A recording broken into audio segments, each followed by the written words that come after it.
क्या भारत में अल्पसंख्यकों की स्थिति वाकई चिंताजनक है या यह एक ऐसी कहानी है जिसे राजनीतिक एजेंडे के तहत बार बार दोहराया जाता है? आज हम इसी सवाल की तह तक जाएंगे। इस वीडियो में हम आंकड़ों, ऐतिहासिक तथ्यों और हाल के घटनाक्रमों पर काफी रिसर्च के बाद लिखी गई वरिष्ठ पत्रकार डॉक्टर मयंक चतुर्वेदी की रिपोर्ट की मदद से जानने की कोशिश करेंगे कि भारत में अल्पसंख्यकों की स्थिति कितनी बेहतर या बदतर है। तो चलिए इस संवेदनशील और महत्वपूर्ण विषय की पूरी पड़ताल करते हैं। नमस्कार, मैं वॉच ओवर इंडिया से विपुल कुमार।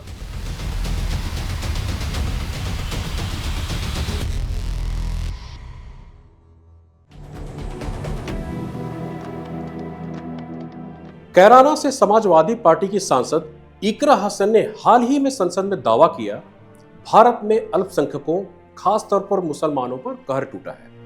मुसलमान सिर्फ अपने मजहबी पहचान की वजह से निशाने पर है। हालात इस कदर बिगड़ चुके हैं कि hate speech, mob lynching, bulldozer से घरों को गिराने की घटनाएं आम हो गई। ऐसा लगता है जैसे कानून का राज नहीं, जंगल राज चल रहा है।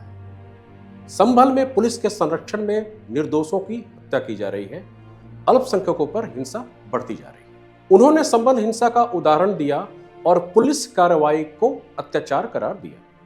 लेकिन क्या ये बयान पूरी सच्चाई दिखाते हैं या फिर यह एक रणनीति है जो भावनाओं को भड़काने के लिए तैयार की गई है? आइए अब हम इस दावे को गहराई से परखते हैं और देखते हैं कि आंकड़े और तथ्य क्या कहते हैं। अब देखिए इकरा हसन का यह कितना बड़ा झूठ है कि भारत में मुसलमानों पर कहर टूट रहा है।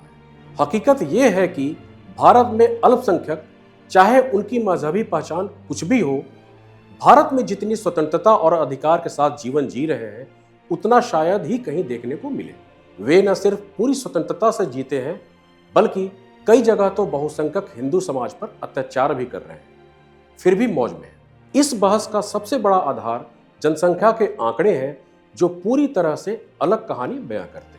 इस संबंध में प्रधानमंत्री की आर्थिक सलाहकार परिषद EAC-PM की रिपोर्ट गौरतलब है। इस रिपोर्ट के मुताबिक जब भारत का विभाजन हुआ तब देश की कुल जनसंख्या में मुसलमानों का हिस्सा 9.84% था। 2015 में यह बढ़कर 14.09% हो गया। मतलब 1947 से 2015 तक मुसलमानों की वृद्धि 43.15% हुई है। आकलन है कि भारत में मुस्लिम आबादी 2024 में लगभग 20.48 करोड़ तक पहुंच गई है। वहीं हिंदुओं की जनसंख्या 1950 में 84.68% थी, जो घटकर 78.06% रह गई है।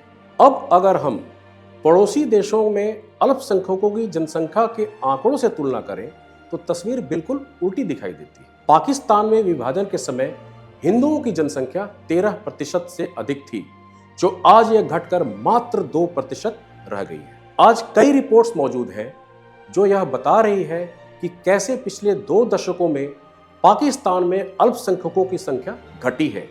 न्यूयॉर्क टाइम्स की एक रिपोर्ट के अनुसार पूर्व पाकिस्तानी सांसद और अभी वॉशिंगटन स्थित एक research group religious freedom institute में वरिष्ठ फेलो फराहनाज इफ्तिहानी इस बारे में बताती हैं, हम लोग अल्पसंख्यकों के साथ अमानवीय व्यवहार, कमजोर अर्थव्यवस्था, हिंसा या भूख से बचने के लिए या बस एक और दिन जीने के लिए बड़ी संख्या में उन्हें इस्लाम में धर्मांतरित होते हुए देख सकते हैं। बांग्लादेश में भी स्थिति अलग नहीं है।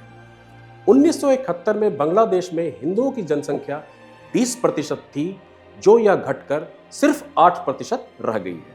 यहां भी हिंदुओं की आबादी लगातार घट रही है। 1971 के बांग्लादेश नरसंहार में हिंदुओं को निशाना बनाया गया था और उसके बाद से लगातार यह सिलसिला चल रहा है। इस्लामिक जिहादी वहां किसी न किसी बहाने से हिंदुओं पर अत्याचार करते रहते हैं, जैसा कि इन दिनों सत्ता परिवर्तन के बाद से देखा जा रहा है। यूनुस सरकार में इस्कॉन संस्थान के बहाने कट्टरपंथियों ने हिंदुओं को निशाने पर ले रखा है।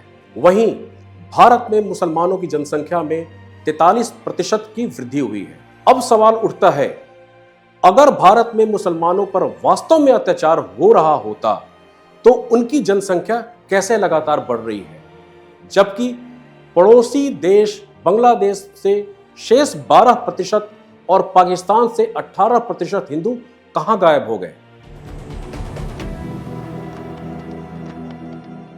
भारत में अल्पसंख्यकों के लिए नीतियां हमेशा से उदार रही हैं। अल्पसंख्यकों के हित में इतने अधिक कानून हैं कि बहुसंख्यक उनमें पिस रहा है। 17 मई 1993 को राष्ट्रीय अल्पसंख्यक आयोग अधिनियम लागू किया गया, जो विशेष रूप से अल्पसंख्यकों के अधिकारों की रक्षा के लिए बना। 2006 में अल्पसंख्यक मामलों के लिए एक अलग मंत्रालय स्थापित किया गया। अल्पसंख्यक, खासकर मुसलमानों के लिए 18 सितंबर 1991 the places of worship special provisions act यानी पूजा स्थल अधिनियम पारित किया गया। इस एक्ट के तहत किसी भी धार्मिक स्थल की पहचान को नहीं बदला जा सकता। उसकी स्थिति वही रहेगी जो 15 अगस्त 1947 को थी, यानी जिन मंदिरों को नष्ट करके मस्जिदें बनाई गई थीं, उन पर कोई सुनवाई नहीं हो सकती। दुनिया में और कहीं ऐसा उदाहरण देखने को नहीं मिलता। शिक्षा के अधिकार कानून में अल्पसंख्यकों के स्कूलों को विशेष छूट दी गई है, जिससे वे आरक्षण जैसी नीतियों से मुक्त हैं। अल्पसंख्यक संस्थानों को SC, ST, OBC आरक्षण नहीं देना होता। विद्यालयों के स्तर पर इन अल्पसंख्यक संस्थानों की मनमर्जी देखिए कि खुद RTE के तहत प्रवेश नहीं देते, लेकिन बहुसंख्यकों द्वारा स्थापित शिक्षण संस्थानों में इन्हें अल्पसंख्यक होने का और कई को RTE के तहत मिलने वाला पूरा लाभ चाहिए।